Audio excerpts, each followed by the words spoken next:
Hola a todos, tras la pausa veraniega volvemos a Juegos de Poder. Ahora en un nuevo día, los miércoles, espero que así estemos todos ya comenzando la semana hacia la mitad, enterados de lo que va a suceder en este mundo, cada vez más convulso.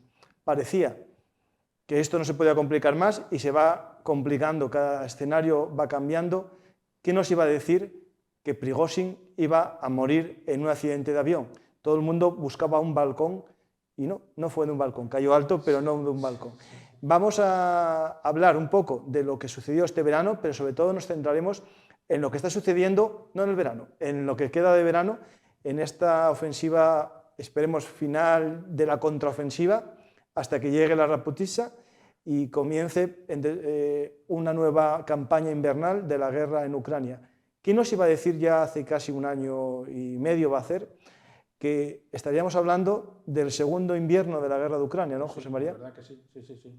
Bueno, quizás no fuera tan aventurado esperar eso. Yo, desde que pasaron 15 días de guerra y vi que Kiev no caía y Ucrania iba a resistir, empecé a pensar que la guerra iba a ser larga. No le ponía una fecha, una duración estimada, pero una vez que Ucrania plantó cara y que la ciudad de Kiev se salvó, pues la guerra ya entraba en una nueva fase. Una fase que viendo la categoría y sobre todo la voluntad de lucha de los contendientes ya promete ser larga. Eso es algo que en Bellum Artis con Lucas Martín en un programa lo hablamos, que Rusia tiene una capacidad fuerte para 15 días y después ya iba a debilitar. Y, no estamos viendo que se debilite, pero sí estamos viendo que está desgastándose los dos ejércitos. Uno al final tiene suministros que vienen de Estados Unidos, de Occidente, ¿no? Sí. Y el otro desgastando su industria. Y hoy hay una noticia, ¿no?, que podemos empezar casi el día con lo de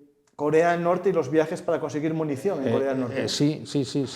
A ver, el desgaste ruso es evidente. No solo el desgaste militar, también el desgaste, vamos a decir, económico, industrial y en todos los sentidos. Las sanciones que han sido impuestas por Occidente a Rusia, muchos dicen que no están consiguiendo el efecto esperado. A ver, quizás se esperó demasiado de esas sanciones en un primer momento y se esperaba un efecto demasiado rápido, pero esas sanciones son un veneno de acción lenta, y están deteriorando la economía rusa de forma lenta pero inexorable.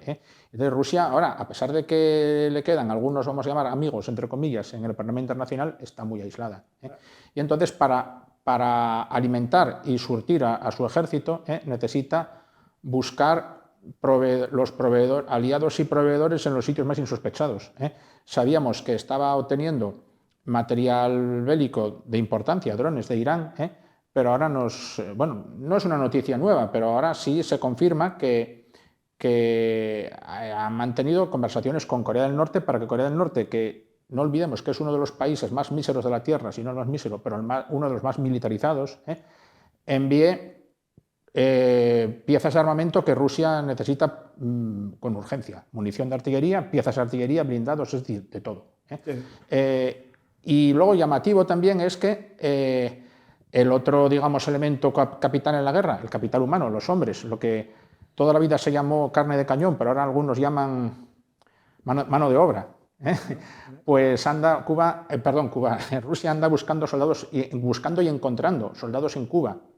Bueno, ahí en lo de Cuba es cierto que hay soldados, pero muchos, al parecer, ya hay vídeos de jóvenes cubanos que fueron en teoría para ser obreros, para ser trabajadores en las zanjas y en la construcción, y los derivan a la guerra. Hay algunos que se están quejando de ese aspecto y otros que fueron como voluntarios.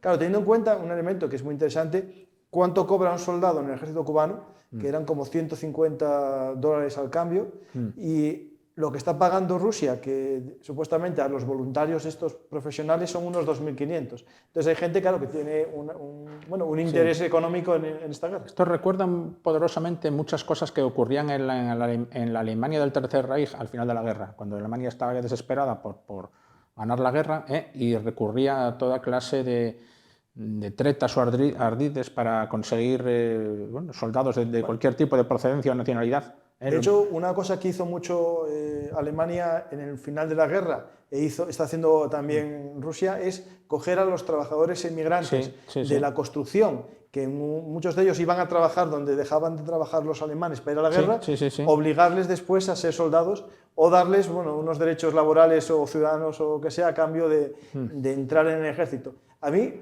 la historia, como es una buena maestra, me imagino que hay muchos uzbecos, kazajos, tayikos, ahora mismo en Rusia, con la misma imagen que en la película Guns of New York, cuando llegan del barco. ¿Quieres ser estadounidense? Sí. Pues a la guerra. Los hay en situación legal e ilegal. Tanto unos como otros son susceptibles de ser reclutados, de buen grado o de peor grado, pero van al frente.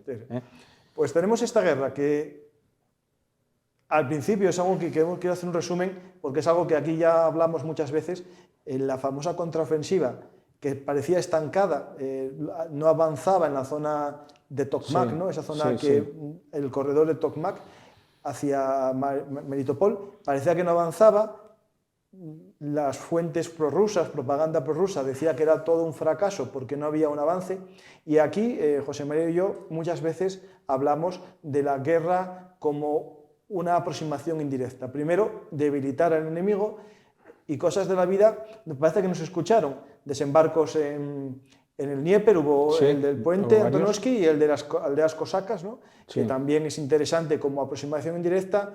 Este verano apreciamos o vimos un desembarco anfibio en lanchas neumáticas para atacar una batería S-400 y un radar. En la propia Crimea. En la propia Crimea. Vimos ataques con drones en mayor intensidad, unos drones ya de fabricación ucraniana con un alcance hasta de 1000 kilómetros, dicen. Casi. Sí. Que no se sabe muy bien, y esto es algo que la niebla de la guerra lo oculta, y la propaganda, tanto del que la hace como del que la sufre, lo oculta. Es, por ejemplo, los ataques a Pskov, al aeródromo de Pskov. No se sabe si fueron drones grandes que llegaron desde Ucrania o drones pequeñitos lanzados desde Rusia. Por agentes ucranianos infiltrados dentro de Rusia. No se Eso sabe. es muy posible. Yo creo que alguno de ese tipo tiene que haber, porque toda la enorme ya serie de incendios sospechosos que ocurrían en instalaciones industriales y militares rusas por todo lo largo y ancho de la Federación, esos a la fuerza han tenido que ser... No, esos fueron los hombres que fuman, acuérdate que lo dijo. Sí, pero también yo creo que agentes ucranianos, porque si no...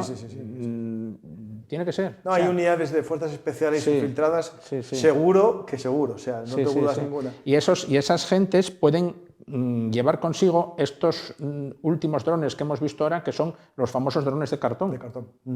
Que son unos drones que parecen aviones de juguete de modelismo. Es una empresa australiana que tenía desarrollado un producto en cartón, no en sí para militar, a lo mejor. Lo que hacen es un producto en cartón, lo que añaden los ucranianos es un explosivo dentro. ¿Qué ventajas tiene este dron de cartón? No es que sea de celulosa, no, es cartón. Es cartón. Y lo bueno que no es detectado por los radares. Esto obliga a Rusia a plantear una imagen que podemos ver en pantalla, que es cómo convierten los aviones estratégicos, un bombardero estratégico, un Tu-22, en un muñeco de Michelin. Le añaden unas ruedas, unos neumáticos en la parte de las alas y en la parte del fuselaje. No sabemos con qué intención, si evitar que el dron estalle en el fuselaje y lo que haga es estallar en las ruedas, pero provocaría un incendio. O creen que bota, ¿no? Que bote. No lo sabemos. Claro. La medida parece en todo caso provisional y desesperada. Pero bueno, si ellos estiman que el dron, como tiene una fuerza de impacto pequeña, puede rebotar en esas ruedas y queda neutralizado, pero yo también pienso, a poca capacidad incendiaria que el dron tenga, empieza a quemar las ruedas y aquello se convierte en una hoguera. Vamos, claro, no sé. El tema es que esto tenemos que entender una cosa que nos puede llamar la atención. Cuando hablamos de una base militar europea o española, podemos ver búnkers, unos hangares bunkerizados en el que se guarda el avión, o por lo menos un hangar de chapa y de hojalata, de chapa, para que al menos las inclemencias del tiempo no deterioren un avión de millones de dólares, ¿no? O de euros. Pues en Rusia sus aeródromos militares no tienen hangares ni para los cazas ni para los aviones estratégicos. Por lo tanto, ahora que Ucrania está golpeando aeródromos, están a la intemperie. Hay alguna imagen de chapa, se ponen unas chapas de uralita tapándolo, pero para estos aviones grandes todavía no generaron un hangar, ¿no? Que con un hangar a lo mejor de chapa ya ese dron no haría este daño, porque no son drones con gran carga explosiva. No, son drones de pequeña envergadura, pero pero bueno, un avión es un blanco muy, vamos a decir, muy vulnerable. En cualquier parte que le des, aunque no lo destruyas por completo, lo dañas y lo inutilizas por meses. Entonces hay que evitar que llegue. Y ahí tenemos otra imagen que son de las que pueden marcar imágenes de la guerra, ¿no? Para mí, las fortalezas antiaéreas rusas pasarán a la historia no como las alemanas. Aquí tenemos una foto de un soldado ruso de la batería antiaérea orgulloso de su... ¿Cómo es? Las Flakturm. La torre antiaérea torre. Sí. Que eran típicas de la Segunda Guerra Mundial. Podemos poner la imagen de la versión alemana de hormigón con ametralladoras y cañones de 88 como muy medieval, antiaérea, de hormigón armado. De hecho, hay una en Berlín que la intentaron destruir con explosivos y no pudieron. Pero la versión rusa, que es de nada...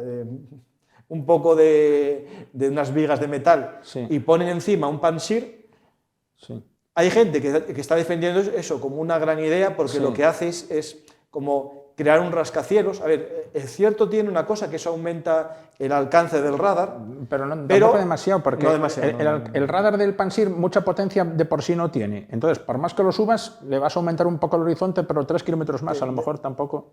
De hecho, el que quiera conocer un poco la cúpula de Putin, como llamo yo, a la versión rusa de la cúpula de hierro israelí, tengo un programa en Velum Artis, actualidad, en la que hablamos de estas cosas.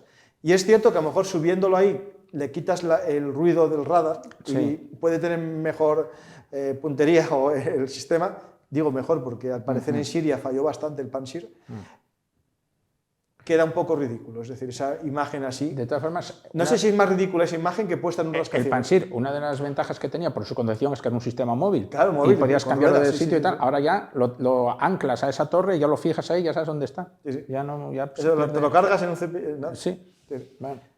Pues lo venden como una gran idea. Pues vamos a más cosas sobre la guerra. Tenemos, antes de entrar en los frentes de batalla, que es lo que siempre estás con tu mapa y podemos puntualizar más cosas, nos vamos a una reunión que hubo este verano, que es importante porque tiene que ver con los frentes de batalla, ¿no? Antes de entrar en eso, quería la última novedad trágica de esta tarde, porque esto fue noticia de actualidad, que también nos retrotrae en parte a la Segunda Guerra Mundial y al Tercer Reich, y te voy a decir por qué. Ha sido una noticia trágica dentro de todo lo trágico que es la guerra, pero esta es trágica por doble motivo, porque ha sido el ataque ruso a un mercado de la ciudad de Konstantinivka, hoy a primera hora de la tarde, que el balance provisional son 16 muertos y varias decenas de heridos. Estamos hablando de un ataque a un mercado. Sí. Pues y además, y ha sido ya una cosa deliberada, porque, digo deliberada, el atacar un centro urbano y un área comercial, porque ha sido hecha con un arma que ya de por sí es poco precisa. Un misil S-300 modificado para el uso terrestre. Un misil antiaéreo que lo lanzan en parabólico y cae... Y cae, pero cae con muy poca precisión. Lo que pasa que como cuando estalla libera una nube de metralla, pues esa nube de metralla, lo mismo que derriba aviones, pues mata gente. Claro, esto hay que entender una cosa, que a los más aficionados a la historia militar entienden lo que es un sistema antiaéreo, pero los sistemas antiaéreos, la mayor parte de ellos funcionan con una especie de onda expansiva de fragmentación, metralla. En vez de apuntar directamente al avión y chocar contra él, lo que hace es estallar y, dependiendo un poco la precisión que tú sabes que va a tener tu arma, puedes aumentar o disminuir la carga. Es decir, un arma occidental, un Patriot, que sabe que tiene mayor precisión, tiene una versión que no tiene metralla, lo que hace es impactar directamente contra el objeto. Y otras versiones del Patriot más sencillas explotan. Pero la versión del S-300 y el S-400 es igual al final, tienen una gran carga explosiva porque saben que su radio de acierto es de bastantes metros de error y tiene como unos 300, 400 kilos de explosivos, que eso para un antiaéreo es mucho, y genera una gran nube de metralla. Eso, cuando hace impacto en tierra, el daño que hace a la infantería, en este caso a los civiles andando, es mortal. Es una carnicería. A ti te recordará la Segunda Guerra Mundial, pero a mí lo que me recuerda sobre todo un ataque a los mercados es la guerra de Bosnia, que se hacía muy habitualmente los ataques a mercados. No, pero te voy a decir por qué me recuerda la Segunda Guerra Mundial.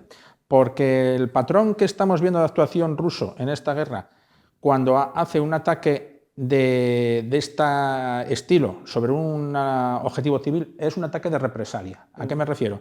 Que cuando ellos sufren algún revés o fracaso notorio en el campo de batalla, al día siguiente o a los 2 días responden o se sacan, digamos, la espina atacando un blanco civil. Y eso lo hemos visto desde que empezó la guerra hasta hoy. ¿Y dónde vimos esa digamos, no sé cómo llamarlo, práctica? Durante el Tercer Reich, cuando Alemania dispuso de las bombas volantes V1 y V2, que son análogas a estos misiles en cierto modo, una vez que empezaban a cosechar fracasos en el frente de Normandía y en el frente de Francia, respondían o se vengaban, porque eran llamadas así, armas de la venganza, sobre objetivos indiscriminados en Londres y en su área metropolitana.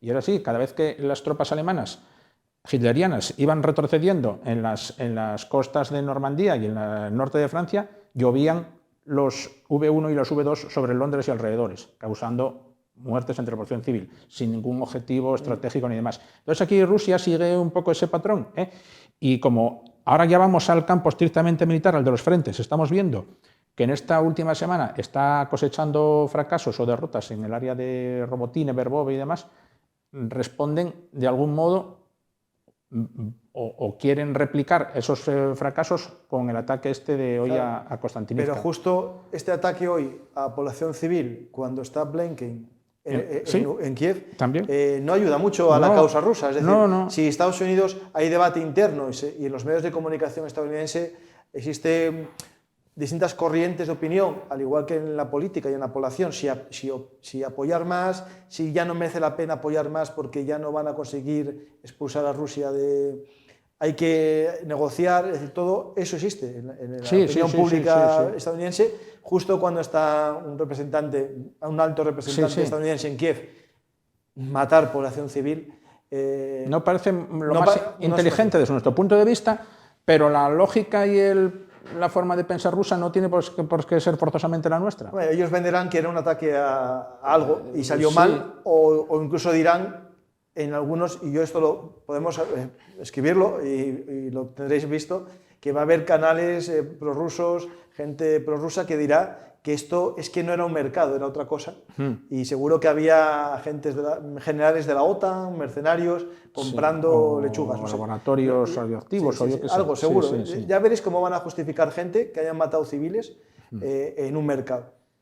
Seguro, o sea, por desgracia hay gente que la muerte de civiles, me da igual sean rusos o ucranianos, que están comprando en un mercado, no creo que tenga justificación ninguna. Si es un error, que lo digan, fue un error, el arma fue mal, no llegó a su sitio y ya está. Es decir, pero no lo van a decir nunca porque la precisión de sus armas es imposible. Y luego yo te vuelvo a decir lo mismo, o sea, hay una pauta que se puede observar, que estos ataques así no son diarios tampoco, pero son en momentos cuando previamente ha tenido lugar un fracaso militar en el campo de batalla, y los fracasos en el campo de batalla para los rusos han sido evidentes estos últimos 4 días. Ahora vamos al campo de batalla. Antes de ir a la zona más caliente, nos vamos a nuestro Bakhmut, que nosotros siempre pensamos que era una buena zona para desgastar, al igual que para Rusia fue una buena zona para desgastar a Ucrania en el invierno, centrar ahí sus esfuerzos a Ucrania para que mientras tanto Rusia fuese instalando toda la línea Surovikin, que eso hay que reconocer que para mí desde ese punto de vista Rusia fue inteligente en centrar la atención en Bakhmut, mientras tanto fortificar toda la línea Surovikin. Bueno, a Surovikin no se lo valoraron mucho, es cierto, ya, porque no sabemos dónde está, hay fotos del... Bueno, ahora parece que lo liberaron. Sí, hay una foto de una persona que se parece a él paseando. Bueno, sí, muy desfigurado. Yo creo que lo sacaron con la mujer debe ser ella, entonces sí que lo sacaron. Y supuestamente está libre, no está en su cargo Dicen militar. que Putin que lo sacó un poco para restablecer las balances de poder ahí. Que seguir teniéndolo preso, que era darle demasiado poder a la ala del Ministerio de Defensa de Shoigu y Gerásimo. Entonces, bueno, para que Shoigu no se crezca mucho, entonces ahora sueltan a Surovikin. Eso hablando con Lope y con Prego, ¿no? Sobre el tema del Kremlin, siempre hablan del equilibrio de las familias, ¿no? de los grupos. No puedes dar mucho poder a uno porque se te suben a la chepa. Entonces él juega ahora a Girkin, que está en la cárcel, pues saco Surovikin y ya en los extremos... A ver, esto hay que entender una cosa importante, que Prigozhin, que supuestamente está muerto, ¿no? Yo creo que está muerto, no tengo dudas, Surovikin y Girkin son el ala más radical, más ultranacionalista.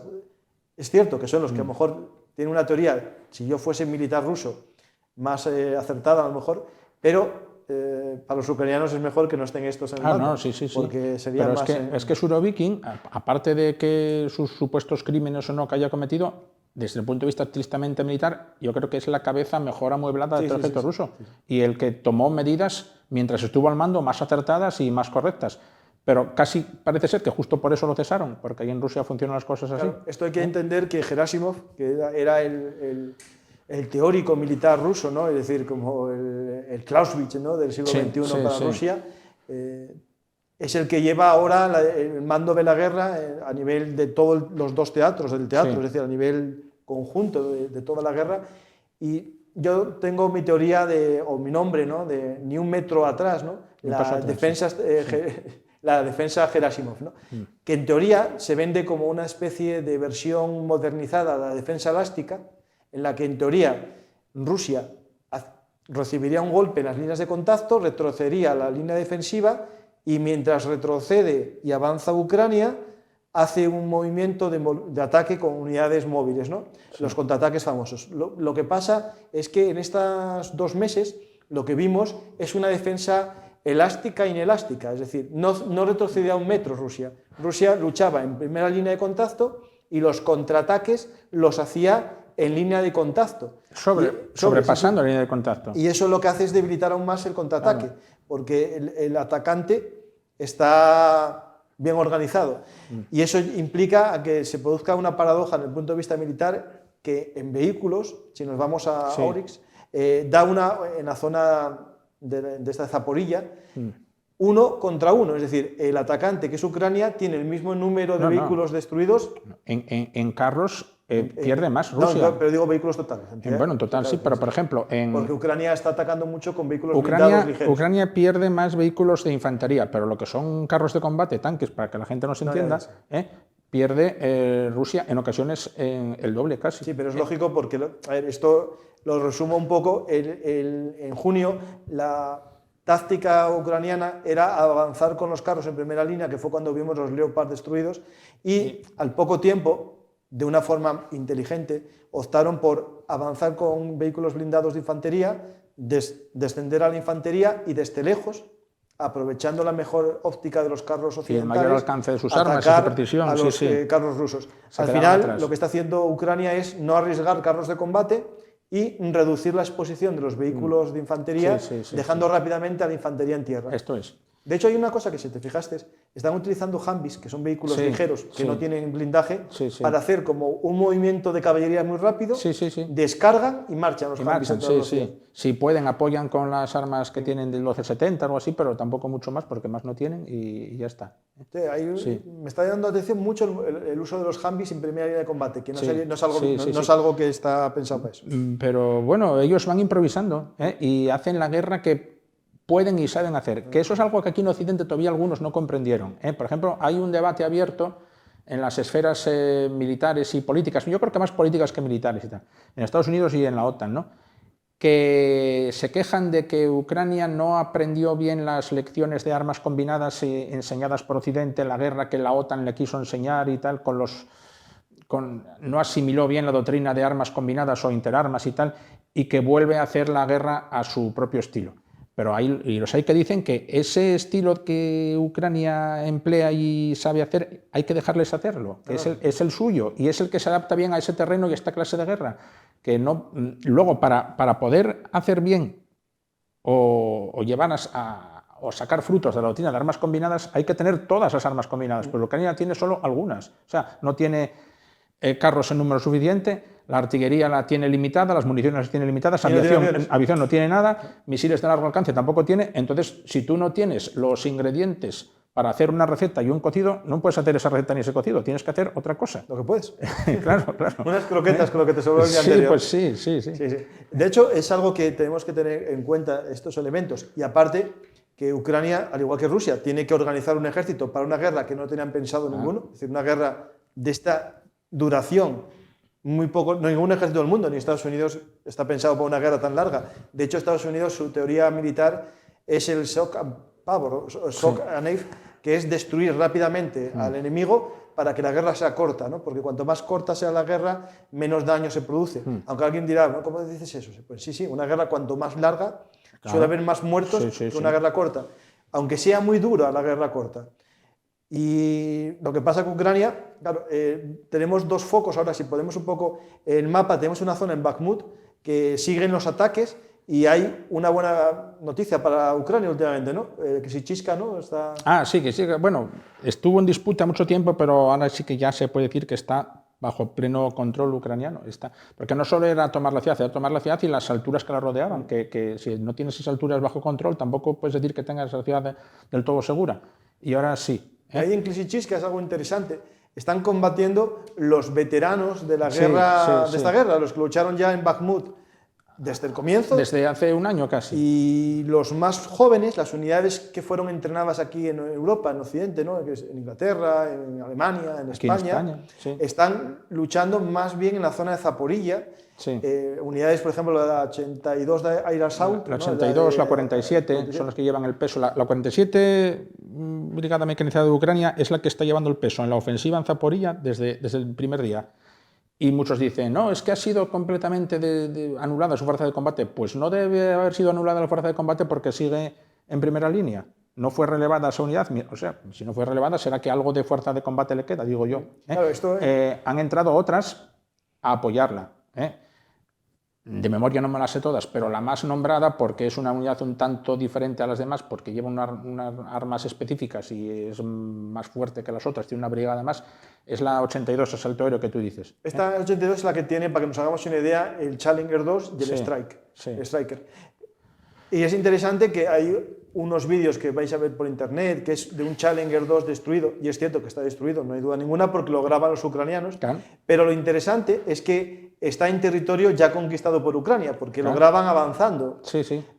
Por lo tanto, Rusia por ahora no lo va a poder llevar como trofeo. Lo digo porque hay gente que dice, Rusia ya destruyó y capturó. No, capturar no, porque lo graban los propios... y algo que ha sido destruido en avance. Que es normal, es el precio que han pagado por un avance de X kilómetros. Y ese carro quedó ya en la retaguardia del avance. Lo único que, bueno, los ucranianos han tenido la poca picardía de grabarlo. Podían no grabarlo si no hubieran querido. Pero y no hubiese habido ninguna imagen rusa. Y nadie hubiera dicho, ¿qué tal? Esto es una anécdota. Oye, un carro en una guerra en la que todos los días caen 12 o 20 carros... es una anécdota. Pero vamos que en esta guerra, así a ojo de buen cubero, puede haber 3.000 carros de combate, o 4.000, 3.000, 2.000 rusos y unos 1.000 y pico ucranianos seguro, en total destruidos. 2.500 rusos confirmados. Sí, y luego ucranianos, ponte pues 800 o por ahí. Estamos pues haciendo también propaganda a los bandos, ¿no?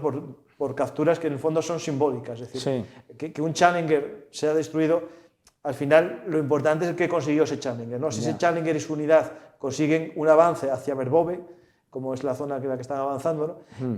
Si consigue romper y avanzar por la línea Surovikin, que ya están diciendo ya que hay tropas llegando a la segunda parte de la línea Surovikin. No sé si tenemos un mapa de Verbove y ya se ven dos líneas. La segunda línea Surovikin, que a partir de ahí hay líneas, pero ya no de la calidad que podemos entender. Esta línea Surovikin, aparte de los famosos dientes de dragón, dientes de dragón, la zanja, al parecer, según los ucranianos, hay túneles que comunican unas trincheras con otras en algunas zonas, porque tenemos trincheras de contacto que son muy bajitas, que no tenían casi profundidad. Simples zanjas casi. Justo. Y después están ya esta famosa línea Surovikin. Pero luego hay puestos de hormigón camuflados y tal, que Ucrania, una vez que se apodera de esos puestos de hormigón, los puede usar como puntos de apoyo y puntos de refugio propios. Las trincheras estas que son simples zanjas, bueno, esos no valen para gran cosa, ni para unos ni para otros, pero los búnkers de hormigón sí. Y algo que es importante en esta guerra, que yo lo hablé con vosotros alguna vez aquí en el programa, y en internet, si buscáis Bellum Artis muchas veces, el tema de cómo se está haciendo los refuerzos en esta guerra. Es decir, lo que podría hacer el Estado Mayor ruso si tuviese muchas unidades era haber establecido en retaguardia,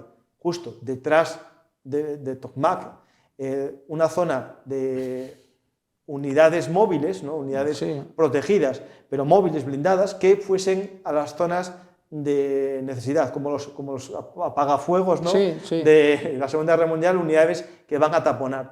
Pero ¿qué sucedió durante esta ofensiva o contraofensiva del verano?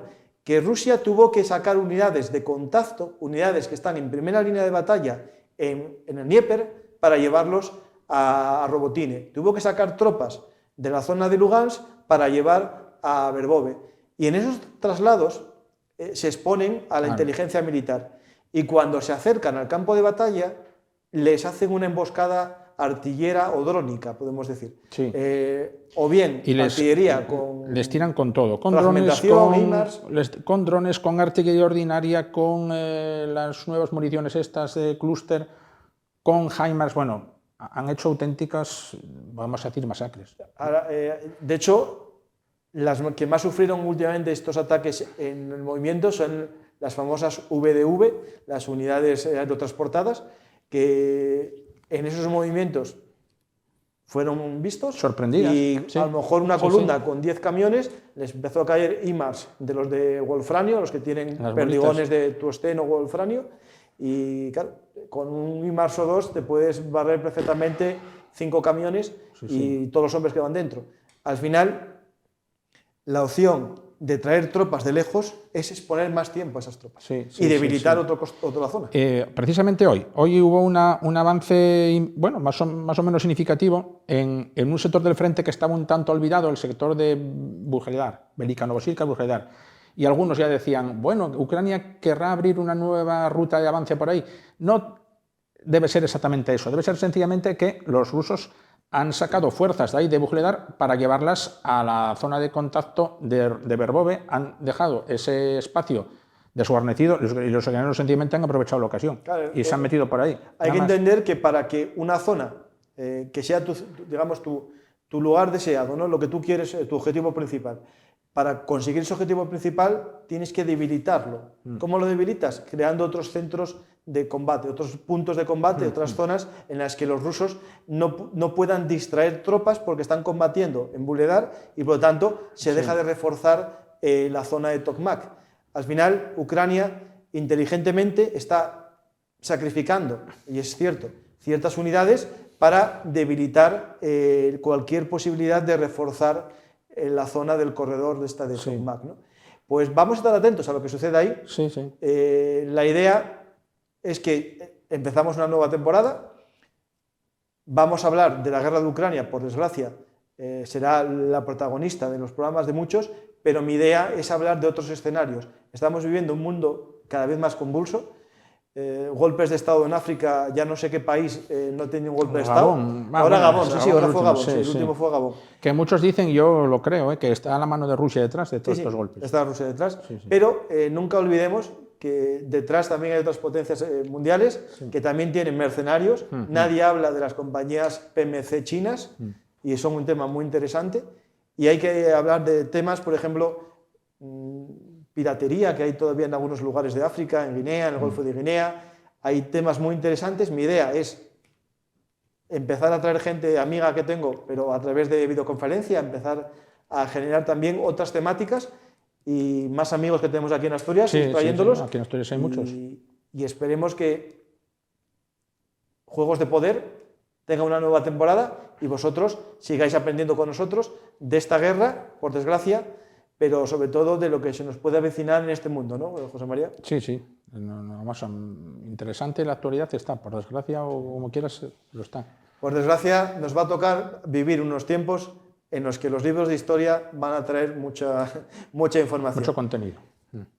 El mundo era muy tranquilo, aquel parecía el fin de la historia, como decían, que se acabó la historia porque solo hay una potencia y vendrá la paz estadounidense, pero ahora con la multipolaridad, la realidad que se puede complicar mucho, porque ya decían los de mi abuela que en un gallinero solo puede haber un gallo y por desgracia nadie quiere dejar de ser el gallo principal, ¿no?